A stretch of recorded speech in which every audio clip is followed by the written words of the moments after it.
I'm really thrilled about your first photo. Makes me really happy. Wow. I'm taking pictures of you. I'm taking pictures of everything.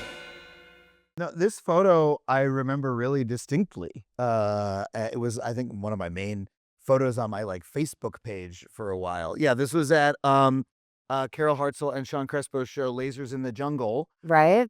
at oh, what was the name of the place? Luca Lounge. Luca Lounge. Thank you, Luca Lounge. Um, and I actually remember this show really specifically because this was I had been doing stand up properly for I felt like less than a year. Like I was doing it on and off, but I was in a sketch group and then the sketch group broke up and then I was like, okay, I want to keep doing comedy. I'm going to do stand-up comedy like every night. And I started going to open mics and writing material. And this was like one of the first shows that I was booked on. Like Wow. Carol booked me on it. And where I did like my 7 minutes or my 10 minutes or whatever and got laughs, did a real set. And Carol and Sean were like, "Oh, you were so great. We'll have you back." And you took my photo. And I was like, okay, I have become a New York City stand-up comedian. Like, I literally remember that night. Wow. Yeah. That's so wonderful. Carol has such an eye for who's going to be good. Yeah. And a lot of people, Carol is one of the first people that booked them. But this night was also special because you're standing in front of a backdrop that I made, No. and I was pretty depressed.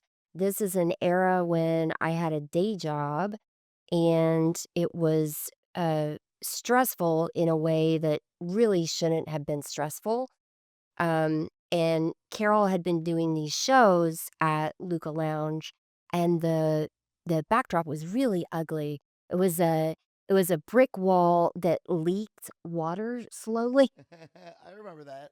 and, so we were trying to figure out a way to make the photos nicer, and then, well, if you wanna make the photos nicer, you're gonna have to fill up that background, and then how do you do that?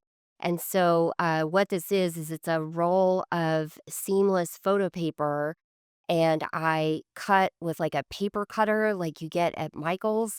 I printed out it's actually a photo blown up, like, it's a photo of the city, but, like, bokeh out, Yeah. blown up to be 8 feet by 10 feet, I think, and then I, pasted it together on little 8.5 by 11, like, sheets of labels, like you would get at, Office Max, and then I watched the television program Monk.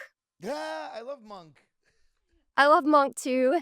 Feels like now is a good time to say that there's a book coming out, Tony Shalhoub, um, and I shot the cover, and that comes out.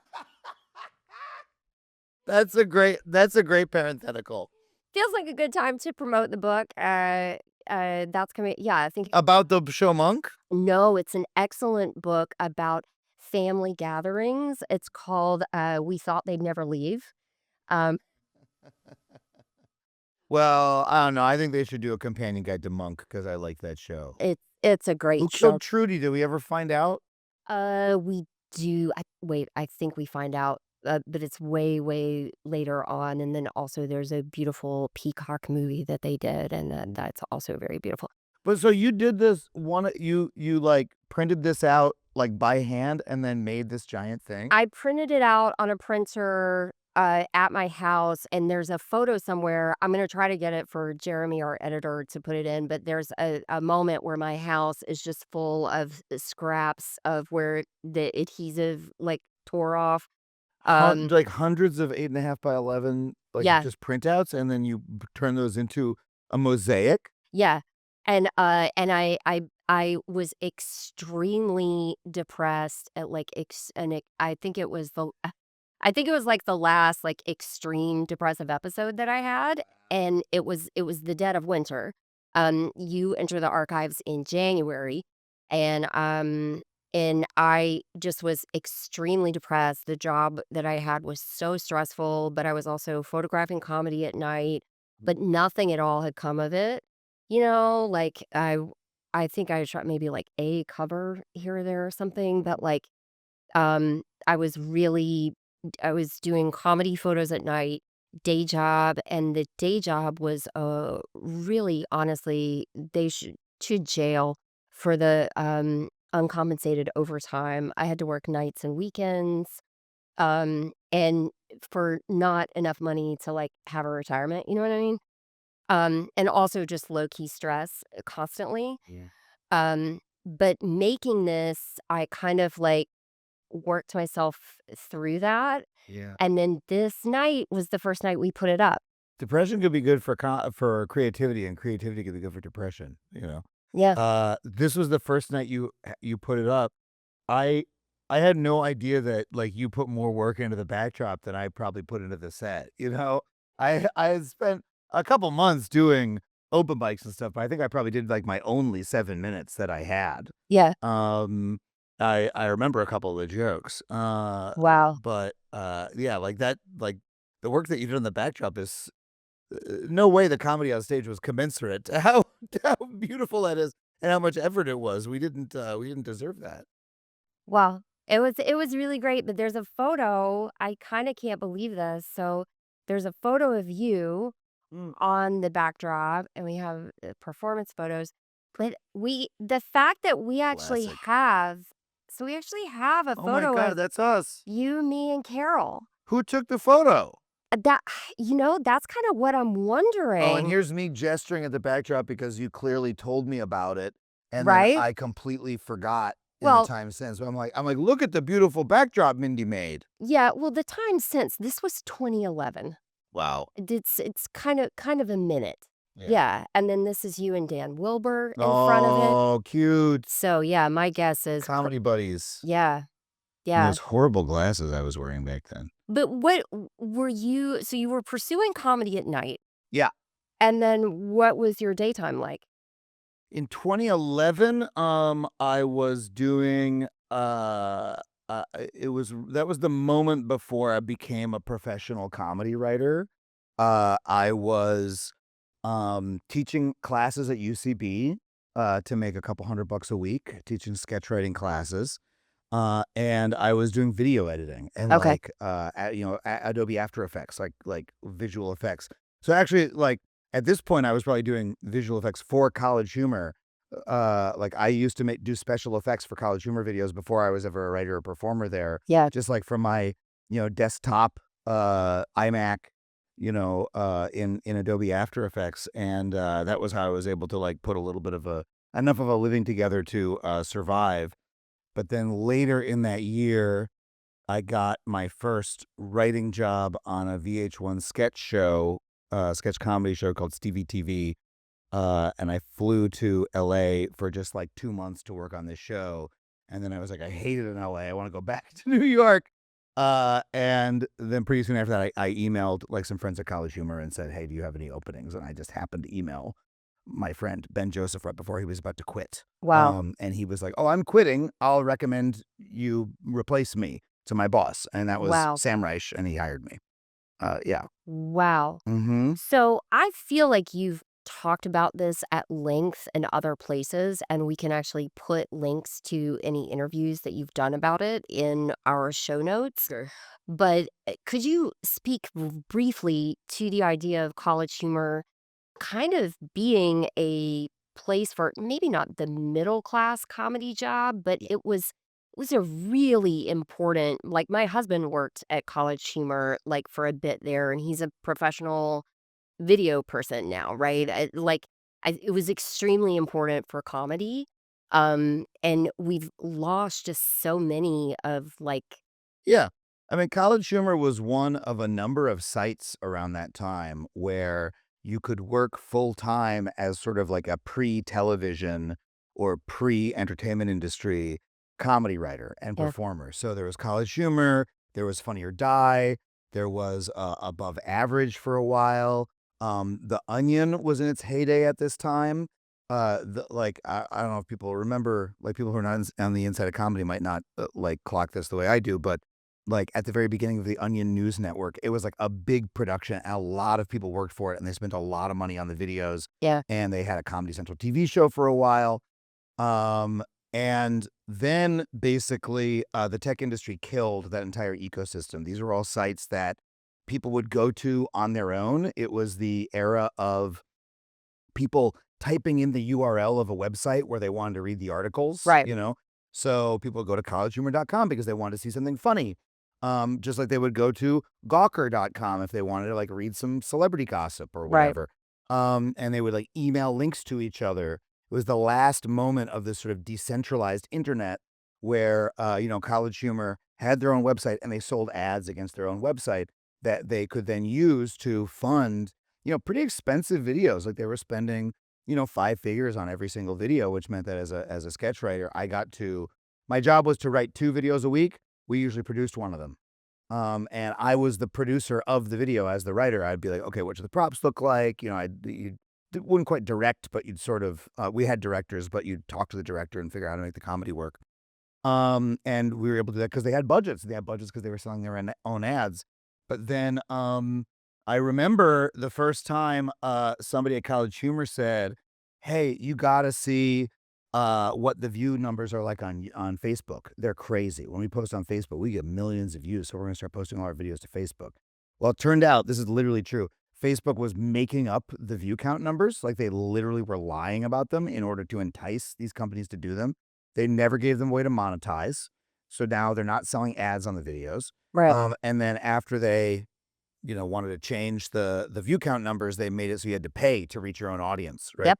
So College Humor and a bunch of other sites moved their entire businesses to Facebook, and Facebook did a bait and switch, Yeah. and YouTube did a less pernicious version of the same bait and switch. But people used to when I was at College Humor, a good amount of our traffic was on the website. That was where we made most of our money, and then less of the traffic was on YouTube. Right. And then very slowly but surely, that shifted where YouTube became the only place where people watch any online video, for a good number of years. And, again, it cratered the economics of the channel.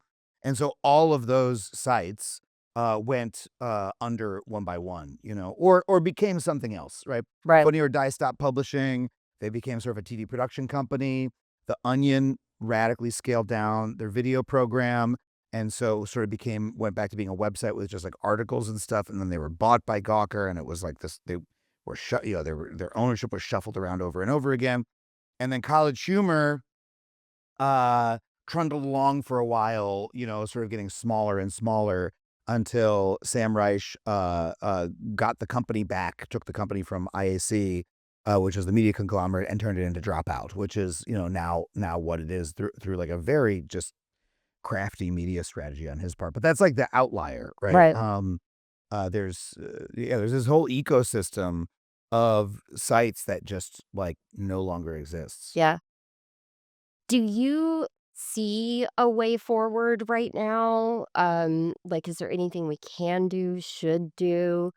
Walk to the river? What do you In what kind of way forward? Like, I mean, you can go to sleep at night and wake up and then try to figure out how to make a buck and, go to the grocery store and, buy some cheap groceries and make dinner so you can wake up and do it again. That's all that any of us is able to do on a day by day basis. Um, I think that, the job of a comedian or someone who works in media is always to see where the next opportunity is. Right. And so I try to say to myself, there's a new boat leaving every day, and my job is to figure out what boat it is, and to be a little bit ahead of everybody else. And it doesn't you don't always get on the right one, you miss a lot of them. But if you sort of take that approach, you can hopefully survive. And that doesn't mean there's gonna be as many opportunities tomorrow as there were Right. yesterday, but, there always are some. You just have to figure out what they are. So, all my work now is on, podcast, YouTube, Patreon, that sort of constellation of sites. I don't think that's a particularly great situation, Right. and I do well there because I previously had a show on television.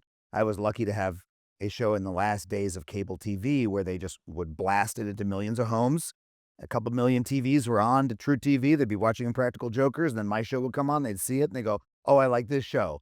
And they watch a couple more episodes. "Oh, now I remember this guy." Yeah. And then, 15 years later, 10 years later, they will go, "Oh, subscribe to his podcast," to go see him live. And I have a lot of that, a lot of that built up. I'm lucky in that regard. A lot of people getting started now. I don't know how you do it. Right. People are doing their, short form vertical video man on the street interview shows, right? That's the thing a lot of people are doing right now. How many of those actually lead to work? Right. Who's to say? But your job as somebody in media, I think the big shift for me is when I got started, there was still this idea of there's some kind of path, there's some kind of infrastructure. Right. You do it right.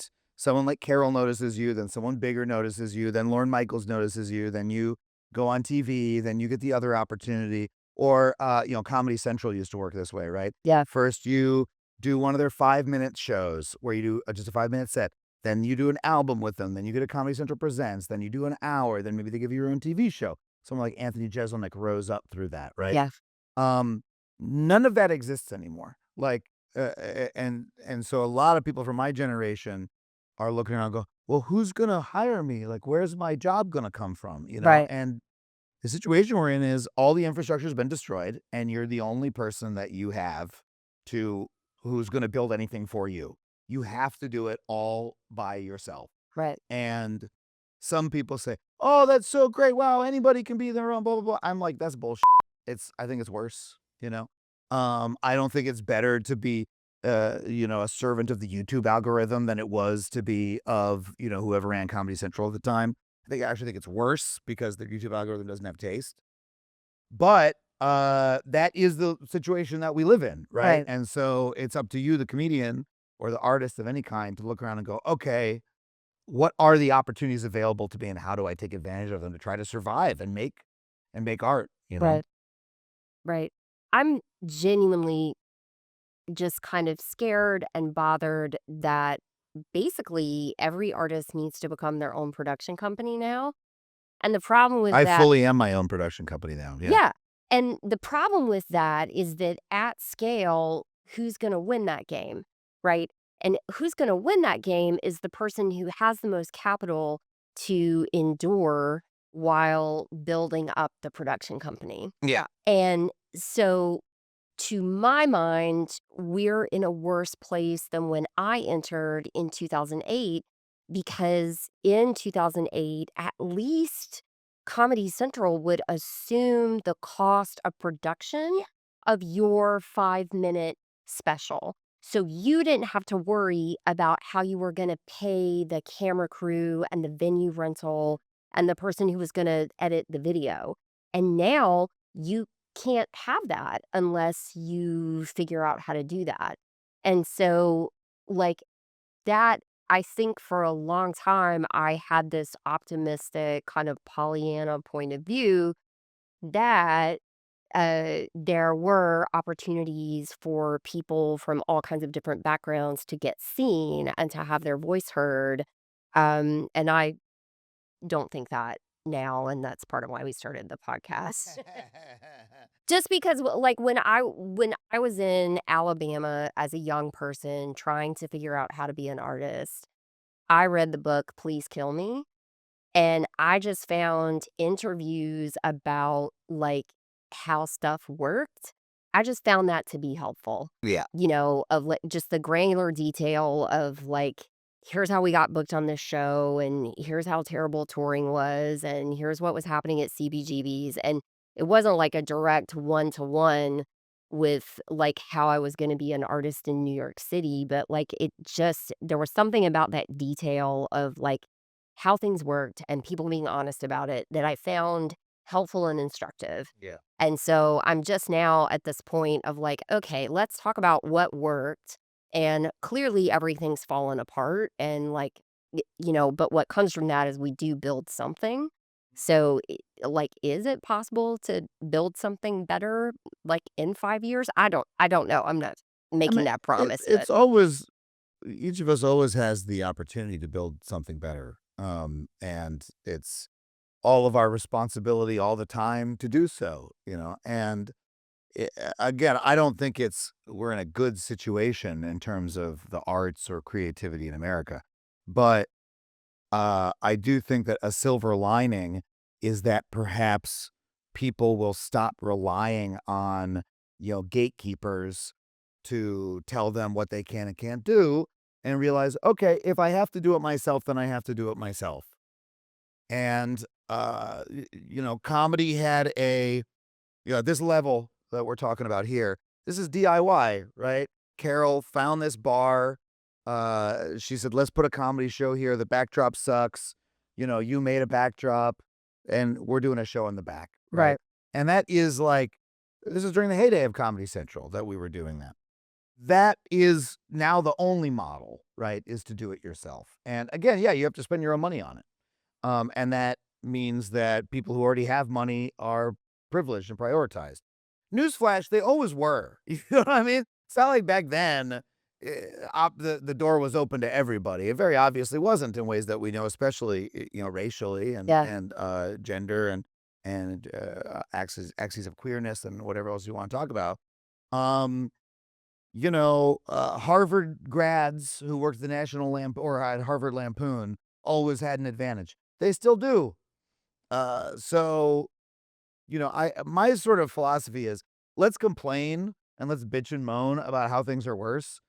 And then we still have to get up the next day Yeah. and do our work because we're artists. And you have to do both of those simultaneously. So sometimes I hear comics go, I gotta be posted on Instagram now. I gotta Right. post on Instagram. And I'm like, yeah. Yeah. Yeah, you do. You do, I'm afraid.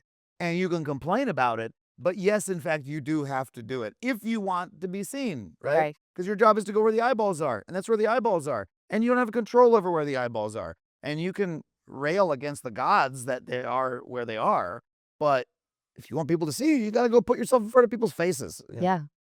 You sound a little bit like the tough talk I give my clients when they come in here. They get a talking to Yeah. about an email list and low effort ways to post videos to Instagram with consistency. And please feel free to comment below if you've been on the receiving end of that lecture that I've been giving since the year of our Lord 2021. Anyway, I didn't realize that this was your first photo. I had forgotten that. I didn't put that together. I thought that this was your first photo. Mm. Like, if someone had asked me, Yeah. like, I would have been like, "Oh, I remember doing this I one." remember you taking this photo too. Yeah, that's the one that I remembered. Should I toss this in here? Yeah, so this is July 20th, 2012, a show called Pirate Party, hosted by Annie Letterman at Red Star Bar, which again is a couple of blocks away from here. Now it's a yoga studio. That's Red Star Bar? I thought that was somewhere in, like, the East Village or something. Like, I have an incorrect memory about where that photo was taken, but I do remember you taking it, and, when I look at that photo, all I can see is that I am technically what I am wearing is technically a Uniqlo undershirt.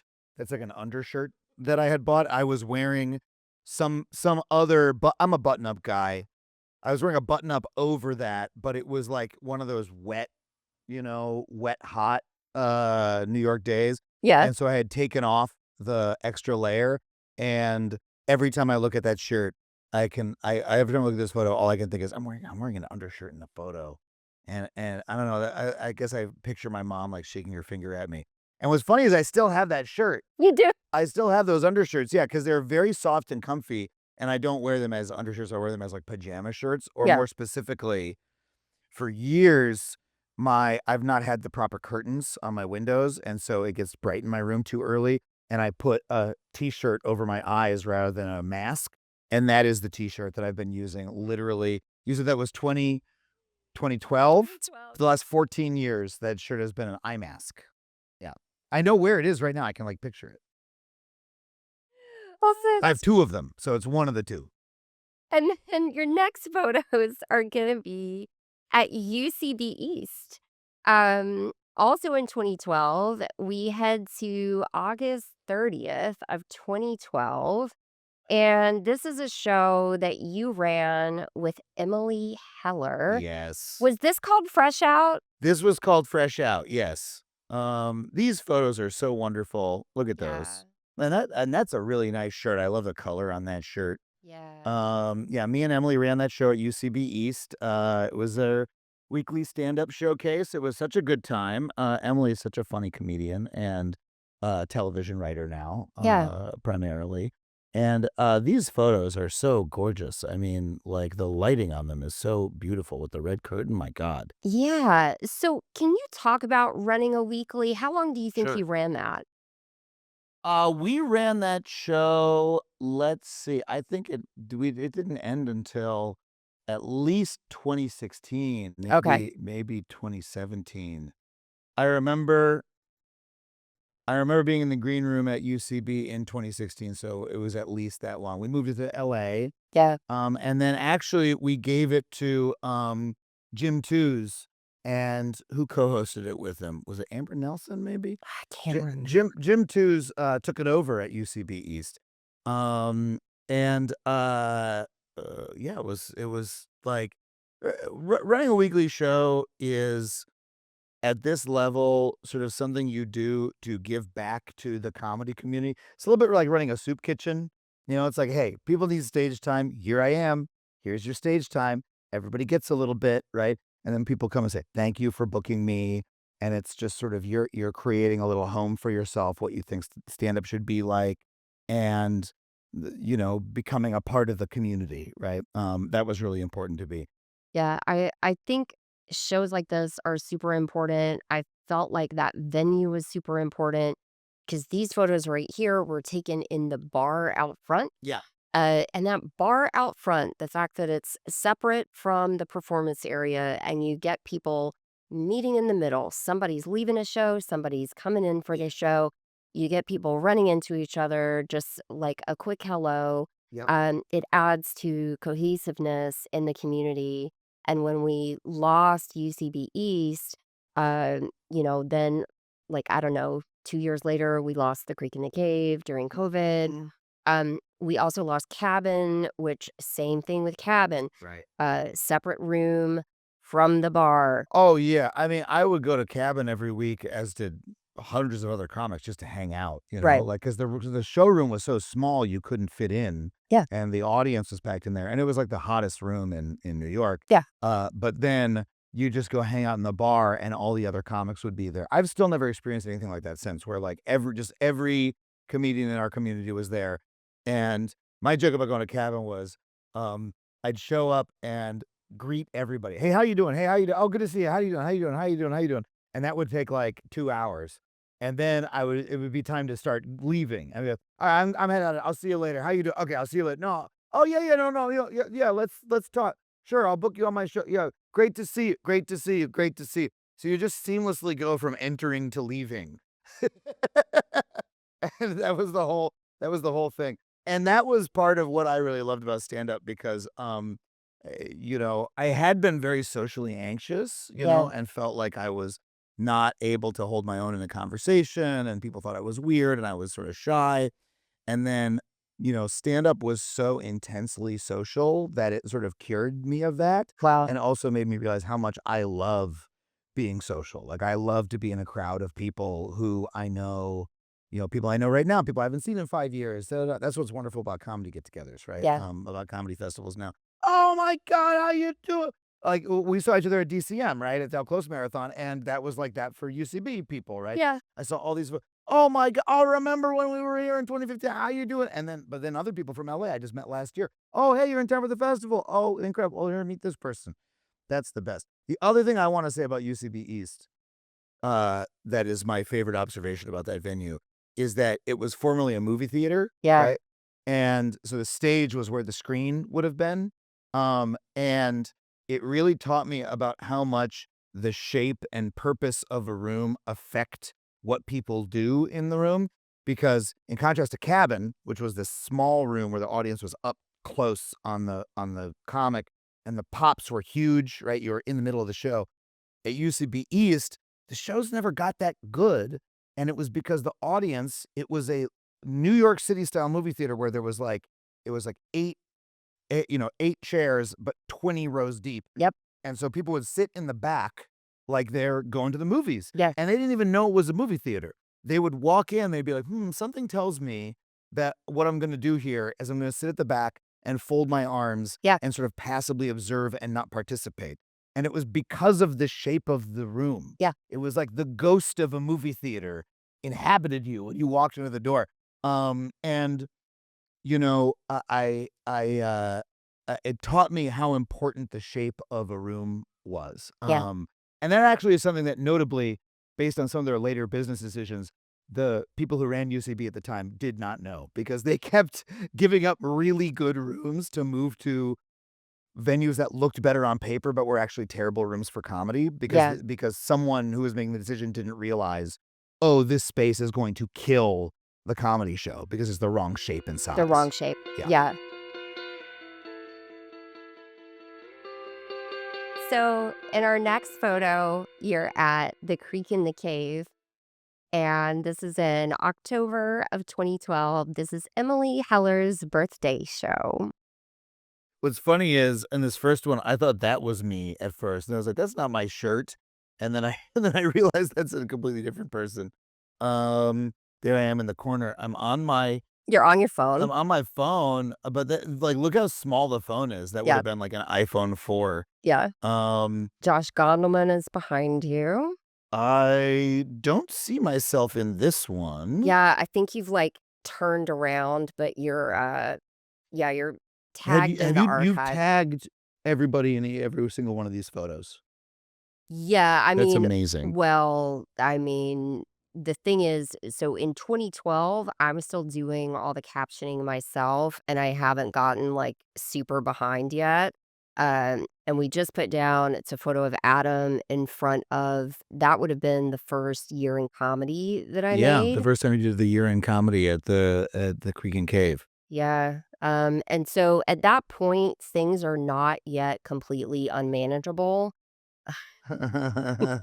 In terms of the size of your archive? Yeah, but they're getting there. It's it's starting. Yeah, I corresponded with you a little bit during the pandemic, but that's when I went back to the earliest parts of the archives and started captioning things that hadn't been captioned, and it's now I'm able to pull photos a little more efficiently, but at the same time, I'm continuing to add to the problem. Mhm. So, like, I just shot, I think I shot probably for 4 or 5 hours a night, Friday and Saturday for Del Close Marathon, and, guess what? Now all that stuff needs to be captioned. Look, I started picking up photography as a hobby, last year. I got my film camera over there, and, I'm taking probably 1/1000th of the photos that you are, and I never get around to going through them. Like, I have such a backlog of film I need to have developed and just, like, take the physical ones and put them in a photo album, which is much easier than what you're talking about. So I'm right there with you. Yeah. Yeah, I didn't and that's the thing too is, like, I don't like to think about the past. I just always, like, move forward, you know? So I like to, I like one thing I like about what social media did is I shoot something and then I need to go through and I need to figure out, like in the early days of Facebook, it was figure out what's going to go on Facebook out of everything that I've shot. And now for Instagram, okay, all right, what am I going to put in the carousel? And I like that it makes you think about what you got. Did is there something you thought was going to be a good photo and it didn't turn out or it turned out better than you thought it would? Makes you evaluate your work. Yeah. I like that. But yeah, the amount that there is to catalog and keep up with, yeah, it's grown in a way that is stressing me out. And yeah, if I don't deal with it now, we're just never gonna have a book. All right, so this is something at Littlefield. It's a stick or treat. Yes, this would be Stick or Treat, and, I believe Stick or Treat was a show where you would do, like, an impression of your favorite one of your favorite comedians, Yeah, and so a lot of people would do like a funny parody of one of their favorite comedians. Like I'm gonna guess this is he's doing Carrot Top or something, right? As a joke. Just I'm just gonna take a guess. I remember for this show, I just did some of John Mulaney's act, which was an acceptable thing to do at this show. It did show a bit of a lack of creativity, but I was just like, I really like his writing, and I feel like I can sort of do an impression of his style. Yeah, and I really, I don't know, the tie is kind of regrettable, right? Am I using a tie clip at that point? No, I don't think I made the regrettable addition of a tie clip yet. What am I doing? Like with it's just with no jackets and like the sleeves rolled up. Like what the fuck am I doing with that look? That even John Mulaney didn't dress that way. He did. He didn't dress. He wore a jacket. He would wear a suit. In 2012? You think he was wearing his sleeves rolled up with a tie? I'm thinking of a photo that I have of him. He wore a button-down Oxford with sleeves rolled up, but no tie. Yeah, see, the tie with a button-down Oxford and sleeves rolled up makes no sense. Yeah. If you wear a tie and a short sleeve button-up shirt, then you look like you work at IBM or NASA in the 60s. Yeah. That's like the engineer's look, right? Apart from that, ties should only be worn with a jacket. Yeah. Otherwise you just but whatever. We're trying to figure it out. Am I wearing jeans too? Yeah, I appear to be Yes. just yes, I'm just wearing a pair of blue jeans with my tie. Horrible. Horrible. I didn't learn to dress for another like 10 years after this. I don't know. We have the next set of photos that we have of Okay, this you. is nice. This is a nice look. Yeah, it's a very nice look, and there's a good portrait mixed in here. This is Podfest in January 2013. This is at the Pit. Now, why am I wearing I have two different jackets on. This is a really nice chore coat that I still have, Pointer brand chore coat. This is a great American company, and you can't get this anymore, collector's item now. Oh, This is just like a Uniqlo zip-up cardigan. Was I probably brought two different outfit options because I couldn't decide which, and I was probably trading them off in the green room. That's oh, I probably what happened. wonder. Yeah, maybe. But yeah, it looks like you wore the jacket on stage. And this is you're taping a podcast Oh, all the yes. way. Yes, I am taping the Jeff Rubin show, and I actually really remember this too. Now, first of all, Jeff Rubin also wearing tie with button-up sleeves rolled up. His looks a little better because his shirt's untucked, and that was I don't know why I was tucking my shirt in. That looked bad. Also, he's in better shape than I was at the time. But I remember going to this show, because specifically I was wearing a pair of boots that were too small, and they were hurting my feet. And I was like, will I be able to return the boots? Because this is like I'm like walking somewhere and realizing, oh, these do not fit. These are like a size and a half too small. And good news, I was able to return the boots. And I replaced them with the proper size, and I've had those boots ever since. They're wonderful boots. Oh, wow. And yeah, we're playing some kind of game with Jeff. It's like it's a game that has you debate something about pop culture, and I can't remember exactly how it's played. Yeah, I can't Um, remember either. but this was sort of like during a period of podcasts where they were novel enough where people would just like do a live show version of the podcast. This was really fun. Yeah, I've taken my jacket off because I'm getting hot and sweaty on stage. yeah, definitely early days of podcasting. Those festivals were fun. Yeah, this is look at this.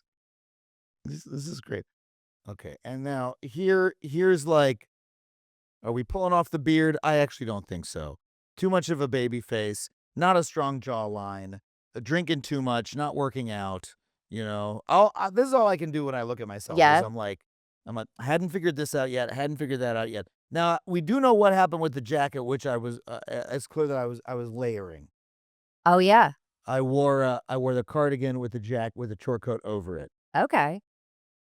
This is not interesting to anybody but me. Well, actually, we're working on a supercut about Okay. clothes Okay. because I didn't expect it, but everybody has been really excited to see their clothes.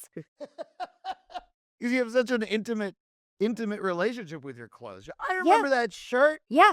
Oh, yeah, and so many of our all of my memories are about the clothes. Yeah. Fascinating. Yeah. All right. You'll start the supercut. Yeah. Oh, great. Good. Well, that jacket I still have, and that's a prized possession. Yeah. Yeah. And then this next one was a surprise to me because I didn't remember this. There's a photo, kind of well known among comedy fans of Murder Fist. I didn't remember that you walked by while we were shooting it, and that's you giving a high five. I didn't remember that either. So that's the murder fist photo, Yeah, and then this is I just happened to be walking happened to by. be walking by. And then here I am. I'm high-fiving Henry Zabrowski. There he is. Yeah, Uh, Now and also that shirt, I can tell you, yeah. I actually really like that shirt, but my girlfriend at the time hated it because, it's got little dogs on it, and, the buttons were on the wrong side, which meant it was a shirt for women, Okay, and what we thought it was a, like, scrubs for a vet. Like, if you look at it, it's, like, sort of this pale color, Like, it's like what you might wear to cheer up a sick dog, right. right? And it had a little, like, dog, like, emblazoned on it, Yeah. and, I thought it looked good, and my ex was like, "That's clearly scrubs for a Oh, vet, and you wow. shouldn't wear that," and I had Yeah. it for, like, 10 years after that, and it really pissed her off. But but I went ahead and pulled that because what I do remember about that day is that that photo was shot in like 7 to 10 minutes. Yeah. And then they were super busy. I wanna say Friends of the People was happening, but I could be wrong on that. But Henry was already really, really busy, Yeah. and I can't remember why we needed the photo, but, we shot it, and then they helped me walk the equipment back to my apartment. And all of this happened in super, super short time frame, and so the fact that you walked by in the really small sliver of time that we were all out there, it's just one of my favorite things about the city. Do you remember where that was? Yes, they all lived, on Metropolitan Avenue, and I really do think it was, like, 666 Metropop So I was on the way to the G train probably. I was living probably, in Greenpoint at the time. probably. Mhm. Yeah, but N New York is just the You best just for run into run-ins. people, all the time, and, in LA, you're like you see your friends once every 2 years Yeah, because they live too far away, just bump into each other on the street. It's sad. It's very a sad. sad state of affairs. But yeah, that is Podfest was January of 2013, run into you in the street in July of 2013, and the next time you're in the archives, Shanoa's birthday party, Oh, Chanel Strada. and this is yeah, looks like September 25th, 2013? There's me with John F. O'Donnell and Rojo Perez. Yeah, Very wonderful. I mean, that's a group right there if you know those 2. That's oh boy, I don't know what we're getting into. I remember this shirt. It's too small, but I thought it made me look tough. yeah. One of many men to think that wearing a shirt that's too small makes you look muscular. It does not. It just makes it look like you don't know your shirt size, fellas. You got to work out if you want to look muscular. Now, this jacket I really love. That's a nice jacket. Yeah, And I still have that one. this is the Avalon Holiday Party 2013. Oh, and that's cute because look how good my hair looks. Yep. My hair looks amazing in that photo. That's like honestly, that's like a really good photo of me, I think. Okay. But look how good my hair looks. And then look what Shanoa does. She comes Yep. and messes up my hair. Ruins it. And then now look how bad that looks. Yeah. Yeah. Can you believe she did that to me? Yeah, but it looks like you had a good attitude. You're smiling. You're Yeah, sure. I happy. was putting on a brave face Yeah. after being assaulted in such a manner. Yeah, you don't want to let them know they got to you, but yeah, no, I was crying on the inside. Yeah. You don't know how long I spent on that hair. Well, I am glad that you told me that you like that photo. Um, I that's like all your photos, oh, Mindy. wow. Because it does help me. We are trying to narrow down, like, what are we gonna put in a book? The next thing that we go to is Mike and Adina's wedding. This is their wedding. I saw Adina in that wedding dress. Oh my god. September 6th, 2014. So this is right after I think I moved to LA Yeah. because I flew back for Mike's wedding. And this is me with Jeffrey Joseph, one of my favorite comics Yeah. from that time. I still revere Jeffrey. Yeah. Incredible guy. And is that Josh Coleman on the right? My friend Jake Young in the middle. Yeah. And you know, I remember wearing this suit. We won't talk about that tie. I mean, we can. It's a tie in the style of a nudie suit, which is a a country western kind of suit. But it's not actually a very nice tie. Glued on rhinestones and stuff. But yeah, I just want to be part of the comedy community. It was really important to me. See all these people. My friend Brian Baldinger, his partner Crystal there. Still get kind of emotional when I think about it. Such wonderful folks. Yeah. Yeah. Yeah. And then you really did like move to LA because the next time you're in the archives, this is 2015. I feel like you must have visited or something. Yeah. This is in front of a cabin. So this, or actually, no, it's comedy as a second language at Lit. Oh, So not it it means wasn't even they, a cabin anymore. yeah, hosted by Rojo Perez and Scotland Green. So cabin must have closed already. I do think they did that weird marathon show that they did. They did it in like the basement at Lit, which was a very like 2008 kind of place. And then the next time I see you is for the Best Show Marathon in LA. That's so funny. Now, first of all, I just want to say it was a bad hair period for me. It was way too long on top. It Okay. was flopping over. I'm not happy about that. Yeah, this is me in I popped by the Best Show Marathon at like one of the very last moments of it and talked to Tom Sharpling after he had been up for like 48 hours. Yeah. He was barely conscious Yeah. that was my only time on the Best Show. Really. Was on the Best Show Marathon for like 20 minutes when he was about to fall asleep. Yeah. He was still standing though, and he came outside and did photos even after being on air that long. Wonderful guy. Yeah. Pretty stunning achievement, the marathons. He says he's never doing it again. And that's okay because it was a lot. But yeah, that's your last in the archives. This shirt is really funny because this shirt was made by a comics company. I forget the name of the company, but they had imported a bunch of Japanese gay fetish manga that I thought were really cool. It's not like my fetish. I Yeah. was just like, oh, the name of the company I believe was Massive. Um, and I bought this shirt because I thought the shirt was cool. And now when I look at it, I'm like, man, I was really like writing checks my dick couldn't cash, you know? Like I was not like into Shibari or whatever this is. I was just like, what a cool pattern. I sort of like didn't know what I was getting into with that. So I'm like, A for effort, you know? But not quite the thing. Not quite your style. Yeah. Yeah. So this was July 26th, 2022, in front of Forever Dog Studios in Los Angeles. And uh, at this point, do you think This was 2022? 2022? Yeah. It wasn't that long ago that I made such a shirt mistake. Like, I should have known better at that point. You always think you're like right now. In the past, I was so stupid, but right now I have it figured out. Right. But then when you see yourself that recently, you're like, oh, I thought I had it figured out then too. And I didn't. And I probably, am I going to look back at this and go, oh, I can't believe I was wearing that. Oh, what was he thinking with the white linen shirt? Yeah. Well, it's very summery. I think it's perfect for the weather. You know what it's going to be? It's going to be the rings. Oh, yeah? When I look back at this, when we do this again in 10 years, and Yeah. you're like, here's a photo of you in 2026, I'm going to be like, oh, that's when I was wearing all those fucking rings. I thought that was cool.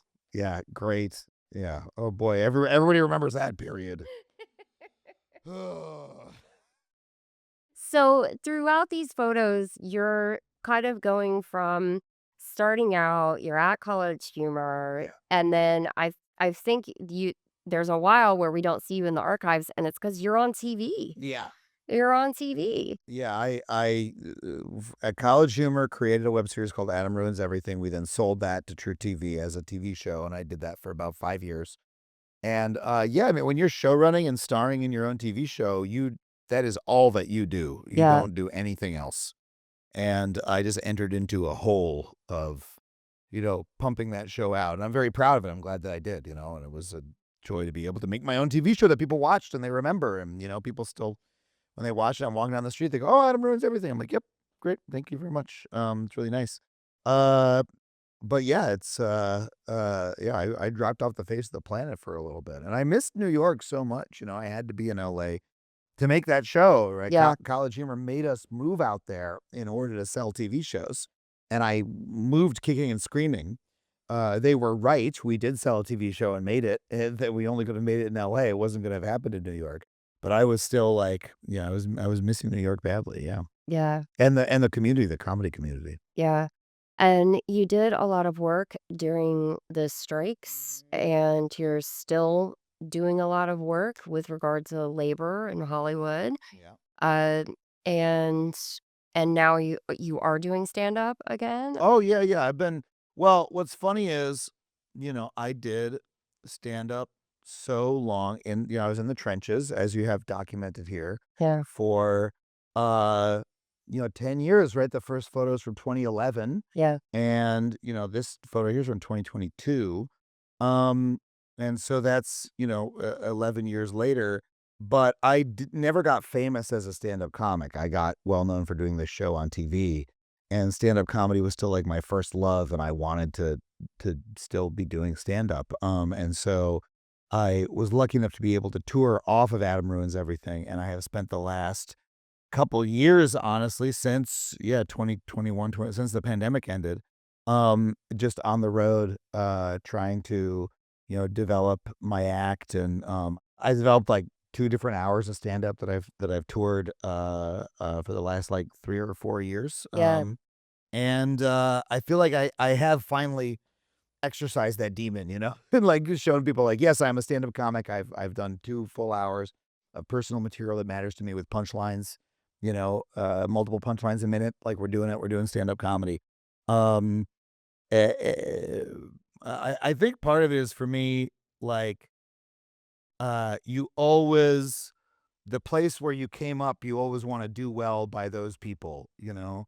I always imagine I don't know if this is true, but I always imagine that, like, a player in the NBA, like, probably still wants to just, like, impress the guys that he used to play with, like, on playing street hoops or whatever, yeah, that there's this desire to, like, impress those people. So when I look at these photos, it's like, Mike Lawrence, for instance, friend of mine, I've known him for 15 years. I always wanted to impress him, and I still kinda do, I'm still like that still matters to me more than anything else is, yeah, like, the respect of the community, it's a really important, like, motivating factor for people, something I think about a lot. yeah, yeah. And so what's next for you this year? I'm doing a lot, I feel like most of it I can't actually announce yet. Okay, that's exciting. Yeah, So where can people keep up with you to make sure they find out what's next? so I am putting new stuff constantly on my YouTube channel and on my podcast feed. Okay, We have some really big stuff planned for the YouTube channel later this year. okay, Um, my thesis about the entertainment industry is sort of that YouTube is the new television. It's the largest streaming service on television sets. People spend more time watching YouTube than they spend watching Netflix on the television sets in their house, right? right, And specifically what they watch there is comedy of the type that I do and stand-up comedians do, right? They go to Netflix and HBO Max for, like, the scripted stuff, but we're gonna hang out and watch comedians, talk about the news or do their stand-up or whatever. That's on YouTube now, and yeah, so, to that end, I am doing, I have a lot of new projects planned for my YouTube channel that I hope will sort of kick what we're doing on YouTube up to the next level. All right. So is it YouTube Adam Conover? YouTube.com/ampersand, no, not ampersand, @ the Adam Conover. Just search Adam Conover on YouTube. You'll find the channel. And we're going to link it below as well. Yeah. All right. Thank you so much for being here. I mean, thank you for, this is like so emotional to like go on a tour of my life as a comedian this way. It's and just, I don't think any of us can thank you enough for the work that you've done, like documenting our community and the work that we've done. It's like, so many of my memories of being a comedian are literally like through your lens, Oh, wow. and I wouldn't remember them. I think part of what fixed that very first show at Luca Lounge into my memory so distinctly was the fact that you took photos of it. Right. And I would go back and look at the photos constantly, be like, I remember that show. Yeah. It made it stick in my mind, Yeah. Taking the photo in the moment helps you remember it in the future. So, Yeah. we owe you a debt of gratitude. I think that's a beautiful thing you've done. Thank you. I appreciate it so much. And I also I keep talking about this podcast is like a flare that I'm sending out to other artists because the only thing that I've figured out is I don't think it's productive to set a goal and then sort of as you're trying to get there, you just sort of get lost in this specific goal. The thing that I believe in is just one foot in front of the other. And when you look over people's careers, the people who've done well, that's what you're going to see. You don't see Adam Conover on a bus advertising Adam Ruins Everything and think, oh, this all started in a bar that had a leaky roof. But it did. And, that work at College Humor, that work at UCB, the work in the leaky roof bar, all of those things add up to um, you being able to run a show and do such an excellent job. That's how that happens. And I get a little scared at our culture now that's just the finished product and no one really talking about oh, well, there was 10 years where I was lost in the wilderness. Yeah, I mean there were those years, and Yeah, those are the important years to me, and when I look back at that time, that's still the main person I am as a comedian, as the person who's trying to, be noticed and yeah, develop my voice and make the comics around me laugh. Those are still the same motivators, and I still often feel in that same place emotionally, which I think is good. It's such a creative time in my life and such a creative community to be a part of. It's like the sort of feeling you never want to leave. And yeah, just doing it. People ask me how to get involved doing stand up, how to get started. What I always say is, the beautiful thing about stand up is that to do it is to do it is to do it. Like if you want to do it, then do it. Like go to an open mic, tell some jokes, try to make people laugh. Either they will or they won't. Pay attention to which is which. Pay attention to the other people, talk to them, get to know people, join the community, and do that again and again every single night. As soon as you start doing that every single night, you're a comedian. Congratulations. It might be a shitty comedian, might be an open mic comedian, might be a green comedian, but you're still a stand-up comic if you are doing it every single night. And if you do it for 10 years, you'll become some kind of comedian, like it's